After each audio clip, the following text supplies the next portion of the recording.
Yes, hello folks, welcome to weekly Manchester United podcast special episode on this Friday, and I am joined by a gentleman I've wanted to have on this podcast for a long time.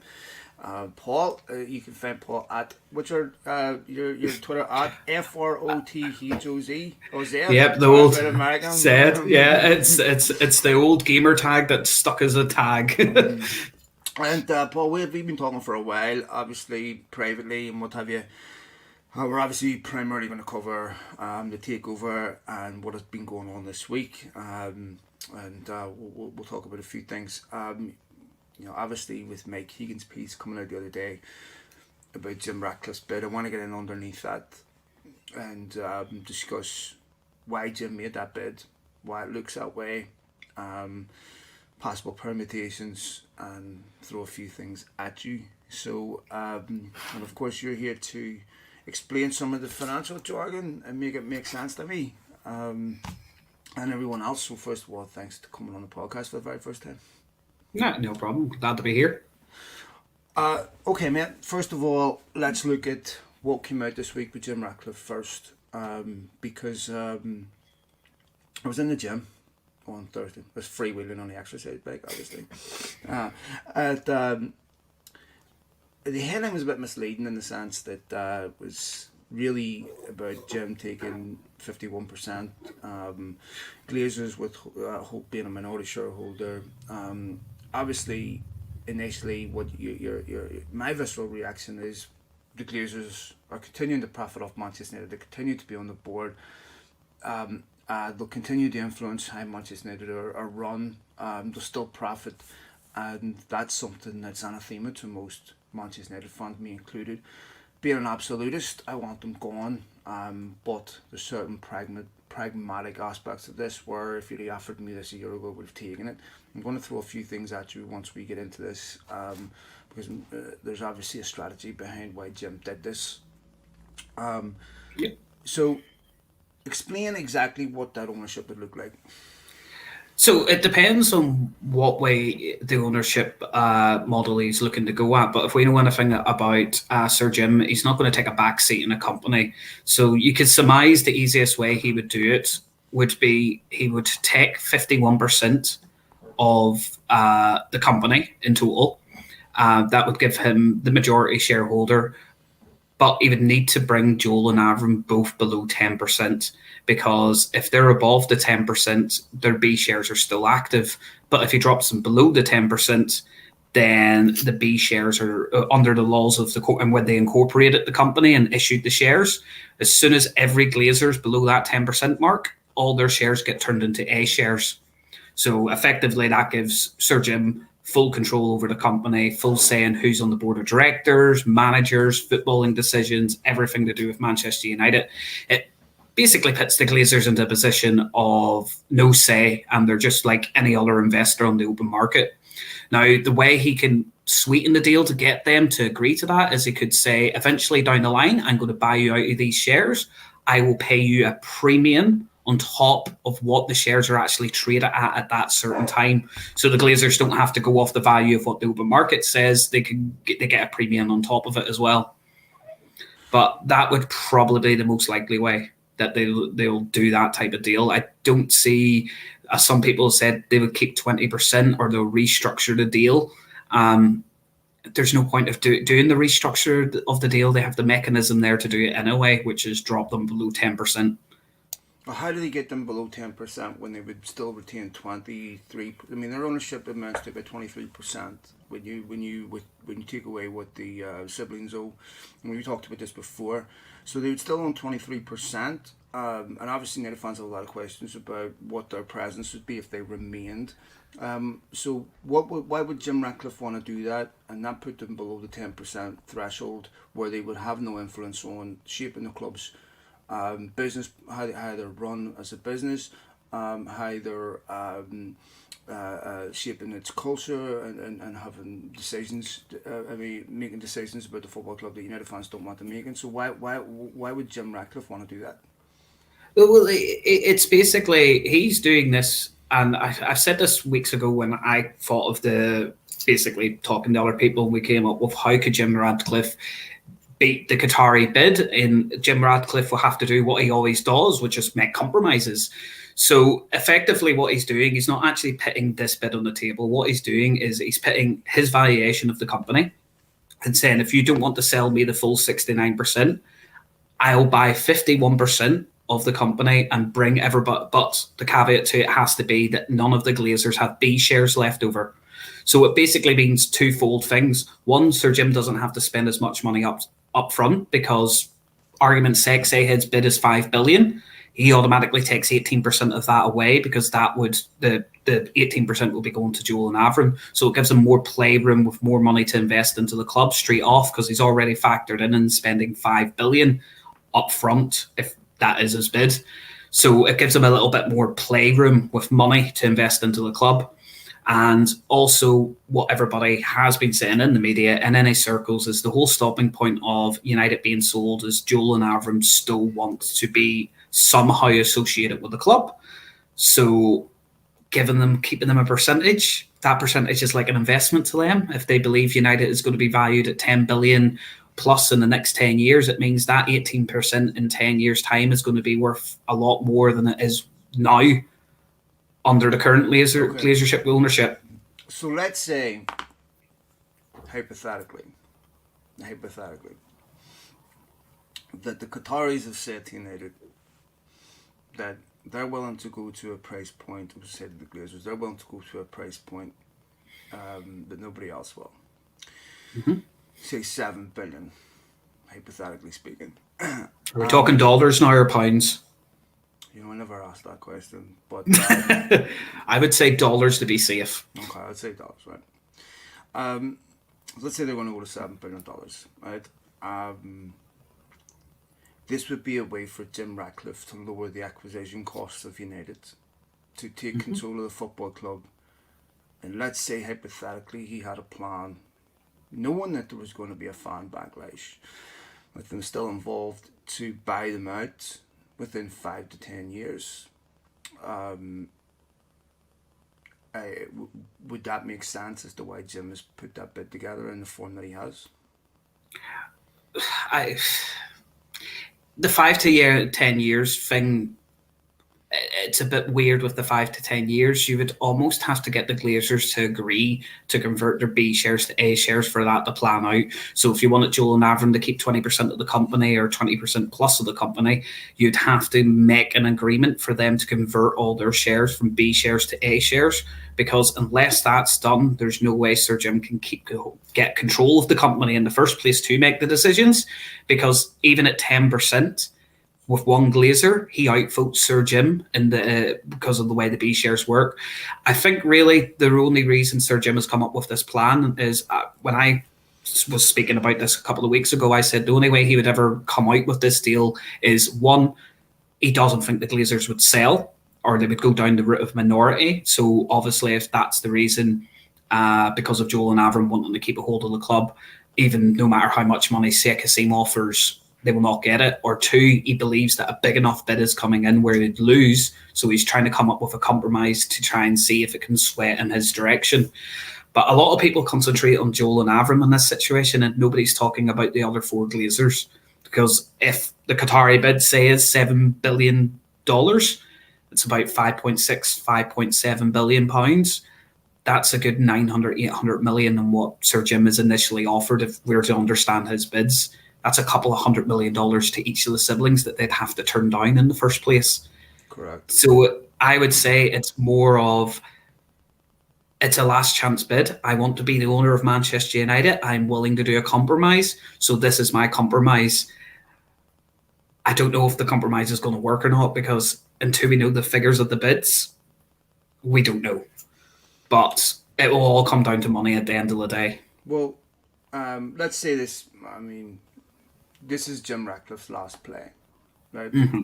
To get Manchester to satisfy a couple of things. One, because he's not willing to pay what the Qataris are willing to pay, right? He's not willing to pay, say, for argument's sake, $7 billion, right? So this is a way of acquiring control of the football club, because I would assume that those class B shares will convert. Otherwise, what's the point? Because Exactly. if he doesn't control the football club, there's really no point of him doing anything. And how can you appraise those shares at that price without control of the business, right? Now, if he said at the start of this process, before he submitted his bid, that he would be willing to buy a stake in Manchester United with the view to a full takeover and obviously buying the Glazers out. The only thing that would be acceptable to United fans would be to make sure that he could buy them out with a reasonable time frame, so that he would have full control. So let's say Jim is looking at an alternative bid that's on the table that's above where he's willing to go. Let's say that bid's $7 billion. This is a way for him to gain control of the football club at a lower acquisition cost and then gradually buy out the Glazers. The problem is, if there's a £7 billion bid on the table, or dollar bid on the table from the Qataris, that means the other 4 shares of the Glazer siblings are now appraised completely different. So what Jim Ratcliffe would have to prorate those shares at to actually tempt the siblings into selling to him rather than the Qataris would be greater than what they were originally appraised at. So it seems to me like we're at the end point where Jim is playing his last card in an attempt to get the club at a lower acquisition cost over the Qataris. Yeah, that seems. I said weeks ago when I first talked about this, that is the only 2 times he's ever going to put this deal out. Is if, first of all, if they thought the Glazers wouldn't sell, it would be the only way to get him out of the club. I am surprised that he's putting this bid out when the Qataris still have a bid on the table, because I expect that what happened on Wednesday, and I spoke about it, the fan backlash with having the Glazers anyway involved with United. Now, I understand the deal doesn't give them any power, any say. Sir Jim's in full control, but people still have that emotional connection of why should we still have the Glazers involved with United when there's another deal to completely wipe them out. It is a last chance. It is a Hail Mary. And at the end of the day, it's going to come down to, can Joel and Avron convince the other siblings, if this is the deal they want to go with, because they still have a part of United, to take a lower pay for their shares? Or is the Qatari bid just too much money to pass up? Like, if you take, for instance, Darcy, with the differences in the bids, is probably looking at maybe $200 to $300 million less to take the Sir Jim bid than she is to take the 9-2 Foundation bid. For those of you in the messages that talked about the tweet, I already have talked about the tweet. I'm sure you're smart enough to read between the lines on what I've actually said. I think what we could safely assume at this point is that any potential minority investment type ownership is completely off the table. 100%. A lot of that minority ownership ended with the Elliott Group. Elliott Group were the main ones that were willing to take the risk of buying out the siblings, giving them a preferred equity loan to Joel and Avram. Basically almost the same setup that they did with AC Milan. And then what happened to the Elliott Group was that investigation was opened up in Italy. So currently they're under a fraud investigation, so they'll never be able to pass the fit and proper test by the Premier League. Because if they buy out the siblings, they technically will own over 25% of the club. So they're technically classed as owners, and they have to go through the owners and directors test. And if they have a fraud investigation up against them, that is a new law that came in about a month ago, that anybody that has fraud convictions can't become an owner or director of a football club. So that takes them out of the race. Carlisle Group, yes, they could be still hanging around, but then they're pretty friendly with Qatar. A lot of their dealings and a lot of their investment portfolio, which is over 300 billion, a lot of it involves Qatari investment and Middle Eastern investment. So I don't think, if it was down to them and Qatar, I don't think they would stand in the way. I see any type of minority investment now completely off the table, especially with Sir Jim putting this bid in, because no investor will be able to go as high as Sir Jim to buy the other 4 siblings out.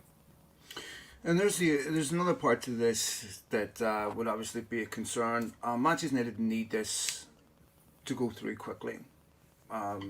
There's an expectation that there's going to be an announcement next week or the week after. on exactly who the preferred bidder is, on who is being successful. And then they go through a process of qualification through fit and proper. You look at Newcastle, took almost a year for that to go through. That's something you can't afford to do. I believe that Jim Ratcliffe thinks that they would pass that test a lot quicker than the Qataris. Is there a possibility that that could be held up? Not in the same way with Newcastle. Newcastle was a completely different problem. The first problem you had with Newcastle was the Saudis were involved in pirating television rights. That was the first problem. The second problem is the Saudis were using a fund that was directly linked to the state and had state governments over the top of it. So they had to wrangle through of who actually was in control of the club, who's going to be making decisions. Is anybody involved in Saudi government going to be on the board of Newcastle United? So that was another problem. They eventually solved that problem with a legal agreement document saying if anybody on the Newcastle United board is found to have any connection as a serving minister or something in Saudi Arabia, the Premier League could take Newcastle away from them, basically. They had a myriad of different problems. It depends how well Sheikh Hassim has set up the 9-2 Foundation. It depends how well his funding is identified, where the money is coming from. Is anybody got any insert control over that money, or has he got total control of the money and the funds that he's using to buy United? Basically, he has to show that no state can interfere with his bid. If he's done his homework, it could be quick. If not, it could be slow. It's hard to tell because we don't know what documentation he has to prove these things. Sir Jim's inevitably, if he did win his fit and proper test, I don't think would come under any kind of the rules that they have set. I don't think there's anything they need to investigate. The only thing I think with Sir Jim bid would be how he's raising the money, because obviously he doesn't have 6 billion sitting around. So the Premier League will ask of details of is any of the loans going to be levied against Manchester United? Is Manchester United going to be required to pay back any money for the capital that you've raised? Are they in risk of falling foul to that debt being called in on them? That stuff will be asked to him. So yet again, it depends on his documentation as well. It could take anywhere from 2 weeks, a month to a year, or it could be very quickly for both. It just depends on how upfront and how transparent both parties are. So one of the reasons why the Glazers have always wanted to retain control of United is because it pays regional dividends, right? Or pays quarterly dividends, right? Or annual dividends, whatever way they get paid. If they retain, say, a 20% ownership of the football club, I would assume that dividends are off the table. If Sir Jim has the 51% of the controlling stake and there's no B shares involved and he has total voting power, it's up to a shareholder's vote if dividends are paid out or not. So even if they asked for it and Sir Jim said nope, there's no dividends paid. It's all down to shareholders that vote for dividends in these situations. So if he owns 51% and the Glazers don't have any B shares where they have a higher vote percentage, they can't get paid dividends. You can't take any money out of the club. So then I'm looking at the Glazers from trying to understand their incentive. If they're going to say, you know what, Jim, we're going to hold 20% of this football club because we think our 20% will appreciate in such value over the course of 5 to 10 years based on the way you're going to run the football club, which is obviously completely contrary to the way they run the football club, right? So they're investing in a much more benevolent method, a business model, that if Jim Ratcliffe is to be held to his word about United, you know, being custodians of the fans and being given back to the local community, why do the Glazers think that the United will appreciate in such value being run that way rather than the way they run it? Because they can just sit back, not have to take out any loans, not have to take out any deals, and allow Sir Jim to take the loans, take the deals, and build the club up, put the infrastructure system in place, fix the Old Trafford, fix Carrigan, invest into the squad. Basically, it would almost be similar them doing it this way than if they didn't have any shares in United and went and bought 20% of United on the open market. It's them basically doing investment. But as I said, most likely in that deal, for it to go through, Sir Jim would have to give them an incentive. So he would say, I would pay you maybe 5% over market value for them shares eventually down the line, or 10% over market value, or somebody else could come in and buy it. So it's basically, all they're doing is just leaving an investment in. They get a big chunk of money for bringing their share value down that they can do other things with, but they have a secured investment in Manchester United, because unlike the Glazer model, if you go to most big football clubs, money is growing in the Premier League, revenues are growing, and big clubs are taking advantage of that aren't involved in debt. So inherently, our club, if it's run right, we're winning things. We don't have any debt on our books to settle. Our revenues are growing. Inherently, that money in 10 years' time, that percentage is going to be worth more, and probably more than what they would get paid for it right now. Let me ask you why you think the Glazers are actually selling. Do you think they're selling because the club is leveraged to the point that it is? At the point now, they have to put their own hand into their own pocket. That's the problem. They're not able to get in. Let me just follow up question to that, right? Let's say that is the problem, right? Why wouldn't, I'm sure the Glazers could get a £700 million loan secured against their own assets and do what Abramovich did and loan the money to the club at zero interest, pay off that debt, okay, retain it to where you are no longer leveraged. And if you think the football club is going to be worth 10 billion in 5 years, surely that's the cheapest way and the most profitable way to give yourself, to remove the suffocation of the assets where it can operate, rather than saying, you know what, we're just going to sell it at a price point, that we think it's really worth a lot more, because it's completely leveraged. Surely they would have the ability to finance against their own assets, remove that debt, because even if they were to take partial ownership and sell a minority stake, they'd have to reinvest that money back in the club. So they can reinvest their own money and not dilute ownership, or they can dilute ownership and then reinvest that money. To me, I surely, if you're a businessman, you look at that and go, I'd rather put my own money in and keep 100% control of the football club than sell it, use somebody else's money and have to dilute my ownership. Well, the problem you have is the American market at the moment. Glazers don't have cash reserves, they have assets. And raising money against an asset at the moment has very high interest rates attached on top of that. And plus, it would be only Joel and Avram that would be willing to raise money against assets that they currently own. People seem to forget Joel and Avram are the only ones interested in Manchester United.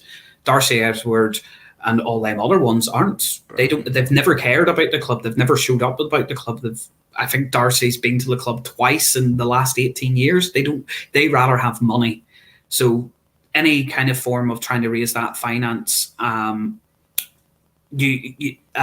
you need all the Glazers to help raise that finance, and 4 of them are unwilling. It's the same way why a minority investment wouldn't work. And a minority investor would come in and say, for instance, I'm buying 20% of Manchester United and I'm going to give you £1 billion to invest into the club. The first question they're going to ask is what you're going to do with that £1 billion. And the first answer back the Glazers are going to go is, well, actually 45% of that money is going to our other siblings because they don't want to invest the money. So they're going to take 45% of that and put it into their own pockets. That's why that type of investment doesn't work. That's why if you've seen all the media reports and the rhetoric change to Joel and Avram are looking for an investor to come in and buy the other Glazer siblings out. They've hit a point where they all need to put their hand into their own pocket. But the way the Glazers have always done things is to raise loans. And right now they already have a massive loan sitting on Manchester United that they have to play yearly. They have a massive transfer deficit of 300 odd million. And they have to pay their credit line back at the end of this season, which is another 200 odd million. So they're up to their eyes in debt, and lending is very, very low at the moment. And if you want to point another point out of why they don't do it that way, you could have got an infrastructure loan for Manchester United 2 or 3 years ago at an interest rate of something like 0.4%. They didn't do it then. Interest rates are near 4.6 now. So if they didn't do it then, why would they do it now? There's no room for extra money lending. So I would assume that Jim Ratcliffe and the Qataris know that it's checkmate for the Glazers. And they would also Yep. know that the potential of minority ownership, which we know they've been trying to do for years, they've been trying to raise money through Sixth Street and everything else for years to try to buy the siblings. So if the Qataris know that Jim Ratcliffe um, isn't willing to go to a certain price point, is trying to do this at a lower acquisition cost, what would be the incentive of the Qataris to bid massively above him? Because they know at the end of this process, the Glazers have to sell. The speed of the process would be another reason. If they think that this deal that Sir Jim's putting together will hold any weight, you increase your bid, and the other four siblings then apply the pressure. Remember, everybody has to remember you're talking about two sets in the Glazer family. The two brothers that want to still be a part of United, and four siblings that went out. If they agree to a sale, there's arguments that can be made that the Glazers could then bring down of which party they sell to a vote along the shareholders, because there is caveats in the thing that if they want to sell B shares, they all have to agree on it. That was one of the wee bylaws that were put in when they incorporated the company. But it could just be Sheikh Asim is like, well, if this deal's going to slow the process down by a couple of weeks, I just outbid it and get it over and done with. Because he knows as well as anybody, this needs to be sorted soon. We can't have this rolling into the summer. So investing in an extra couple of 100 million from his investment fund probably is not a lot to him to get it quicker. The man could probably go out and offer a pit £6-7 billion on the table and buy United right now, but he doesn't want to be seen as somebody that's overpaying more than what he has to. So let's say people say that Joel and Avram want to remain, involved with Manchester United and have a stake, but that 20% is something that's paper money. They're not realizing any cash return on it right now. Something that they could potentially get a return on later with no dividends in a football club they don't control, that's not set up solely for the purpose of their enrichment. Why would they do that? Well, to even get them down to the 20%, they're going to have to sell a good chunk of their shares anyway, so they'll be getting money out of it. It's a long-term investment, to be totally honest to you. They have to take massive risks to keep control of United. Massive loan risks. But why wouldn't they just sell it altogether and take 100% of the profit right now? What would be the incentive? I mean, with Jim Ratcliffe's bid, for them personally, it's speculative returns versus guaranteed returns. It could be a myriad of reasons. They still want to have the United name attached to them. They still feel like they can have input into the club.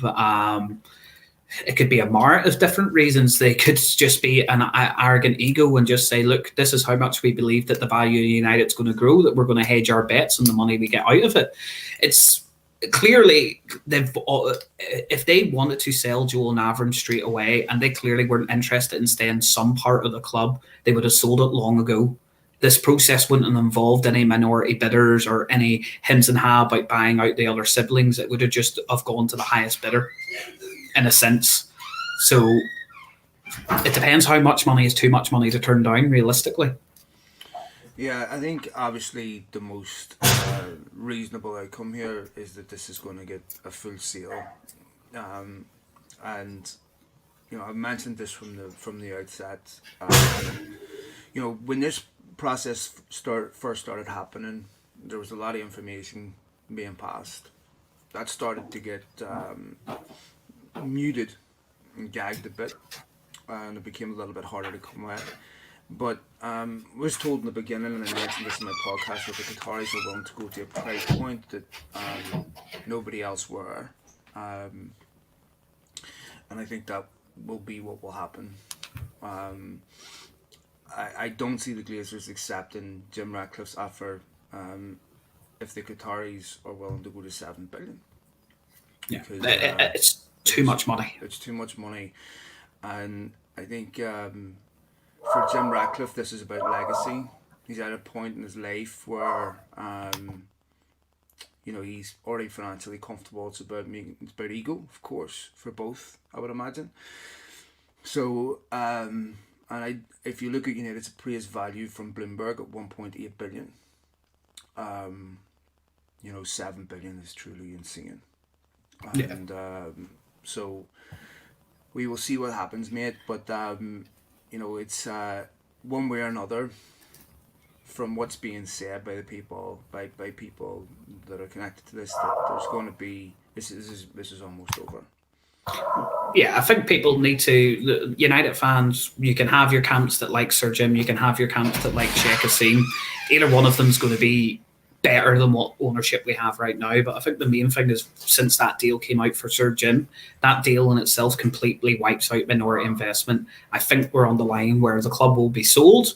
To who? It's very hard to tell. You can give an educated guess, but the main thing United fans need to take away is do what you have to do. Go support the protest that's going on next Sunday. If you can show up, support it online, apply the pressure until we know for 100% cert that the club is going to be sold. But them protests and all, they work, and I believe that the club will be sold, but until it's 100%, just keep doing what all United fans do, and keep the pressure on the Glazers, because it's quite apparent that the pressure is starting to work and maybe has completely worked, and they have to leave now. No, 100%, because that's primarily what led TeamViewer wanting to leave. That's what led to the end of the Super League, and the Glazers claiming that they don't care how United fans feel. I can guarantee that any potential investor and partner with the Glazers certainly care how United fans feel. That's primarily where the club's value lies. Massive credit to 1958 and the other fans involved with protesting that have played a massive part in getting the Glazers to this point. So 7 billion is a lot of money, my friend. We will see. It's a lot of money. I hope it happens. I hope either one of them, just next week we hear good news and we can all just get back to, instead of talking about the owners of Manchester United, and talk about the great football that we can play and the things that we win and the fact that we'll be run for a football club and run for the right reasons. Well, there's one or two outcomes. Jim Ratcliffe takes control, or the Qataris do. Right? Yeah. Well, that's one of the only two things that's going to happen. What won't happen is this will be business as usual, and the Glazers will end this process, because that's impossible. So we are going to get, obviously, official confirmation of one of those outcomes very, very soon, and United will be changed. We will forever not look anything like they've looked over the last 18 years. So, and I think that is going to happen very soon. I know that there's staff inside United that are desperate for this to happen.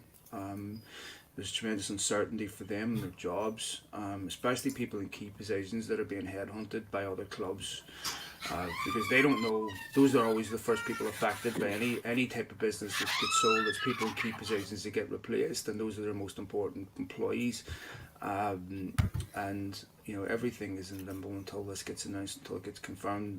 Most importantly, recruitment, but not just recruitment in terms of players, in terms of staff on the inside, which play a very, very important role in how United run. So I know that they're anxious to see this come to an end. The Glazers owe them that respect. So we are in the end part of this process, and I think, from what I'm being told, we'll hear something the next week, probably no more than 2 weeks. So it looks like we're almost there. So I think coming up to this point, things will accelerate quicker than what they've been doing. So we'll see by the end of the night, in a way, if any more information comes out. But I don't expect to hear anything official for the next couple of days, not until at least after Monday. Yeah, I think that mid to end next week, we'll probably start to get a clearer picture of where this is going to go, 100%. And I have my own suspicions of where this is going to go, based on what I'm being told. But we'll see what happens. Thanks to all of you for downloading the podcast, for watching it. Thanks for all of your comments, and as I get more information that I can share, I'll certainly do so. You heard some of the messages, so it's quite encouraging. We'll see what happens. Yeah, hopefully soon. Okay. All right, cheers, folks. Paul, thanks very much for coming on, and have a wonderful weekend, folks.